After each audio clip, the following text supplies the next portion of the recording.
Halo teman Dorka Vlog, apa kabar? Pastinya selalu gue doain kalian sehat sekeluarga. Di hari ini, kita akan ngebahas tentang modifikasi di Toyota Race. Kalau kita ngomongin konsep modifikasi, itu bisa sangat beragam. Tapi yang akan gue sampaikan di video kali ini, yaitu konsep modifikasi rally look.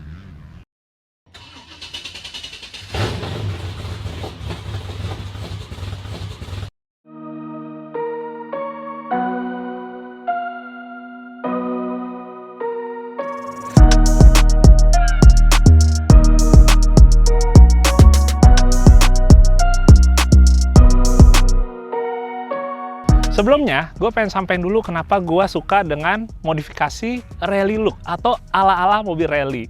Seperti teman-teman ketahuin, pastinya alasan nomor satu karena gue seneng dengan dunia rally.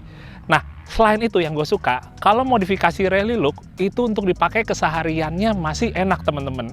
Karena kalau kita pakai modifikasi dengan konsep rally look, itu misalnya kita ngomong ya, untuk ban dan velgnya itu kita masih pakai yang ukurannya nggak terlalu tipis. Jadi buat jalanan-jalanan di perkotaan atau udah mulai keluar kota yang mungkin banyak jalan-jalan rusak, itu masih enak ya. Nggak gampang kita yang namanya mentok-mentok. Apalagi satu sisi juga, kalau kita rally look kayak gini, kita nggak pakai body kit yang gondrong-gondrong banget. Jadi buat dipakainya ngelautin polisi tidur masih enak, buat kita pakai lewat jalanan berlobang masih enak, dan di satu sisi juga kalau konsepnya itu adalah rally look, biasanya kita untuk urusan mesin itu nggak terlalu diapa-apain teman-teman. Itu berarti di satu sisi kita punya mesin yang reliable, yang bisa diandalkan, yang durabilitasnya masih seperti mesin standar pabrikan. Jadi itu dia, dipakai harian, nggak cuma enak karena kaki-kakinya nggak gampang mentok, tapi buat mesinnya itu lebih terhindar dari yang namanya mungkin suka overheat, atau mungkin jadi terlalu boros. Ya, jadi overallnya gue suka rally look dipakai untuk harian. Selain itu teman-teman, brand Toyota sekarang itu menurut gue sangat erat atau sangat berkaitan dengan dunia rally ataupun rally raid. Jadi ambil contoh, kalau kejuaraan dunia rally, WRC, itu salah satu yang mendominasi adalah tim Toyota. Di yang kejuaraan dunia rally raid, yaitu Rally Dakar, itu salah satu yang mendominasinya juga adalah tim Toyota. Jadi kalau di WRC, juara dunia tahun lalu adalah Sebastian Ogier dengan Toyota Yaris. Di Rally Dakar, tahun lalu yang menjadi runner-up adalah Nasser Al-Attiyah dengan menggunakan Toyota Hilux. Jadi itu dia, menurut gua kalau kita ngedandanin Toyota, apalagi model-model sekarang dengan style rally look, itu masuk banget ya, cocok banget menurut gua teman-teman. Tapi kalau ngomongin untuk variannya, menurut gue sebenarnya lebih cocok yang varian G, karena dia nggak ada tambahan body kit gini. Karena kalau pakai body kit gini, akan lebih gondrong dan kesan yang muncul lebih ke arah sporty atau lebih racingnya on road ya, di aspal. Tapi kalau misalnya kita ngomongin untuk rally look, kita membutuhkan bumper-bumper yang lebih nggak terlalu gondrong, yang lebih ringkas, lebih ramping. Karena ya kalau kita di rally itu, kita akan lebih banyak ketemu sama yang namanya obstacle di permukaan. Jadi akan lebih baik ya kalau misalnya pakai yang varian G. Maka dari itu teman-teman, kemarin gue sempat ngerilis di Instagram desain dari Toyota Race dengan konsep rally look. Sebenarnya digabung sedikit dengan konsep rally raid pada beberapa bagian. Misalnya penambahan snorkel, dan juga untuk bannya itu bukan pakai ban rally, melainkan pakai ban AT ya. Jadi lebih kayak buat dipakai kayak misalnya di rally-rally Dakar gitu. Nah teman-teman, itu semua sebenarnya bisa untuk diaplikasikan di Toyota Race. Tapi emang yang penting kita ketahuin adalah maksudnya juga dasar dari konsep rally look ini. Apa sih sebenarnya yang menjadikan, oh ini stylenya itu menjadi style yang boleh kita anggap sebagai rally look. Kita akan bahas satu-satu ya teman-teman. Pertama kita akan ngebahas untuk body teman-teman. Rally itu emang awalnya itu menggunakan sedan, lalu dia berkembang menggunakan hatchback. Tapi kalau kita mau ngaplikasiin gaya rally look, sebenarnya kita pakai crossover SUV, atau mau pakai SUV, atau pakai MPV, itu sah-sah aja teman-teman. Jadi kayak kalau sekarang gua aplikasikan di crossover SUV kayak race gini, itu sangat oke banget ya. Ciri-cirinya yang pertama adalah penggunaan mud flap atau kepet lumpur. Nah, kalau kita pakai mud flap, di rally itu sebenarnya dipakainya kalau kita lagi rally-nya yang rally kotor-kotoran. Berarti yang gravel ya teman-teman, yang di tanah, yang di bebatuan, yang pokoknya selama kita itu settingannya adalah settingan gravel, kita pakai kepet. Tapi yang perlu teman-teman ketahuin juga, kalau rally itu yang tarmac atau di aspal, itu sebenarnya dia nggak pakai kepet. Tapi balik lagi, itu bukan berarti kalau kita aplikasi di Rally Look, itunya juga harus disamain persis ya. Sah-sah aja, mau settingan yang aspal, tapi kita tetap pakai mud flap. Jadi selain mud flap, yang kedua adalah bonnet pin, teman-teman. Bonnet pin itu berarti adalah kuncian untuk kap mesin. Kayak teman-teman ketahuin, kalau misalnya kita udah mau pakai mobil untuk balap itu, kita membutuhkan tambahan ya pengunci, atau bahkan nguncinya cuma bagian sini aja, jadi kita nggak perlu lagi narik tuas dari dalam mobil. Bonnet pinnya mau sekedar tempelan atau beneran dia dibolongin kap mesinnya, itu silahkan. Terus yang ketiga teman-teman, yaitu kuncian di bagian bumper depan. Jadi kalau yang sekedar kayak look aja, nggak benar-benar fungsional, ya dia tempelan plat aja terus ada bautannya gitu. Tapi kalau aslinya emang Rally itu didesain supaya bagian bumper-bumpernya bisa dilepas dengan mudah dan cepat. Berikutnya yang keempat, yaitu penambahan lampu sorot.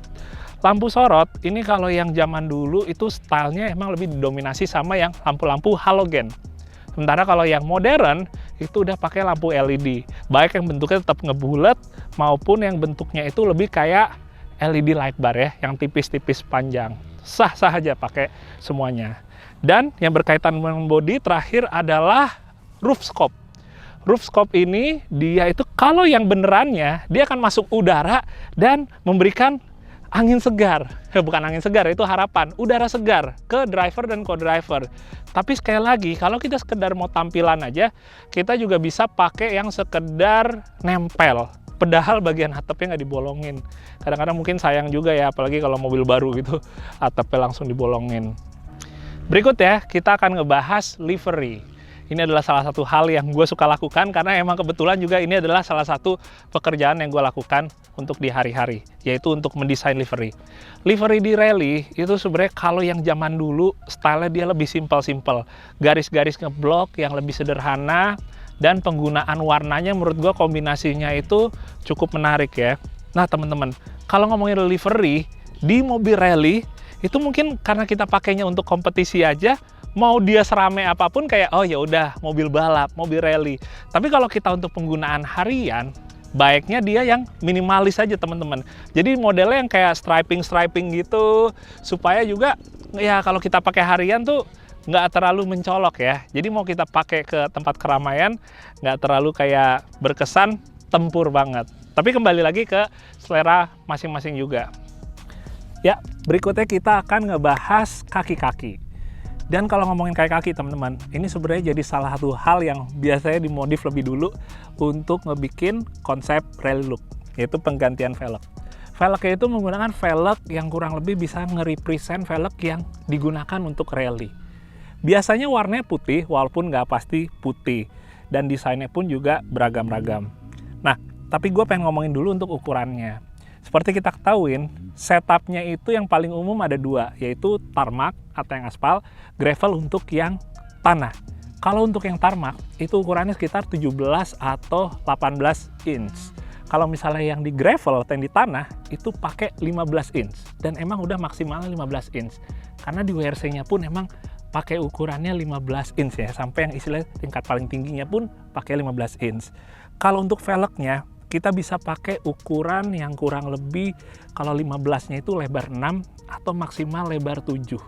15.6 atau 15.7. Sementara kalau kita mau pakai yang velg untuk tarmacnya, kita bisa pakai yang 17 inch.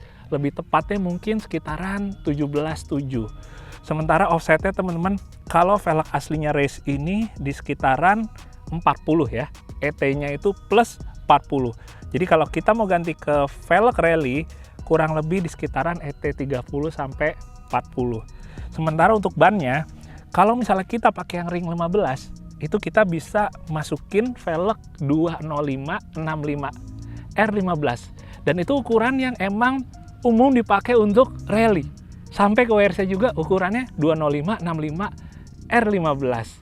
Dan itu bisa langsung masuk ke Toyota Race. Dan untuk velgnya sendiri teman-teman, walaupun dia pakai velg ring 15, dia masih aman dari yang namanya mentok ke kaliper rem. Sementara kalau misalnya kita mau pakai velg yang setupnya tarmac, itu kita pakai velg 17 tadi dengan ukuran ban yang kurang lebih juga disesuaikan ya, sekitaran mungkin 215 45 R17.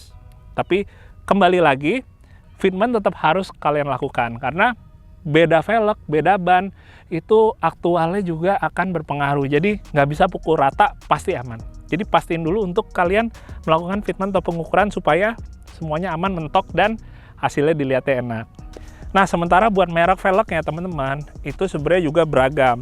Kalau velg yang biasa suka digunakan di rally ya, kalau kita ngomong yang emang branded gitu, kayak misalnya waktu itu gue sempat ambil Speedline dengan setup yang tarmac, terus juga kalau yang mau gue pasang berikutnya itu adalah Braid untuk yang setup gravel, atau mungkin juga bisa pakai misalnya kompomotif seperti yang gue pasang di Neo Wolf.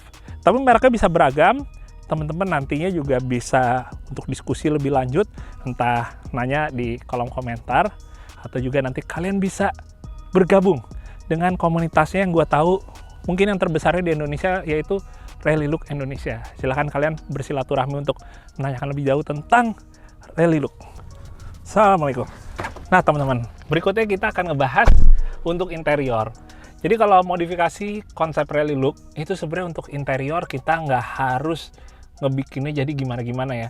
Full standar pun itu juga nggak apa-apa.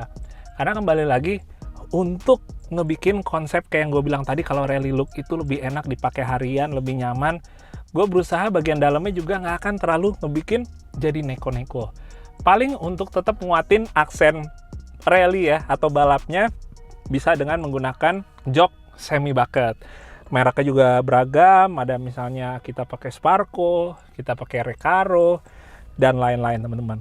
Tapi kalau yang lain, misalnya untuk setir, ya gue nggak akan ngubah jadi pakai setir-setir yang buat balap gitu ya, karena sayang aja kalau misalnya kita kehilangan banyak tombol yang berkaitan sama fitur di mobil.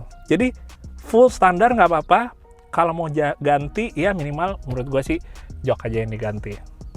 Oke teman-teman, jadi kesimpulannya yang pertama adalah sebisa mungkin modifikasi yang kita lakukan tetap fungsional dan tetap nyaman.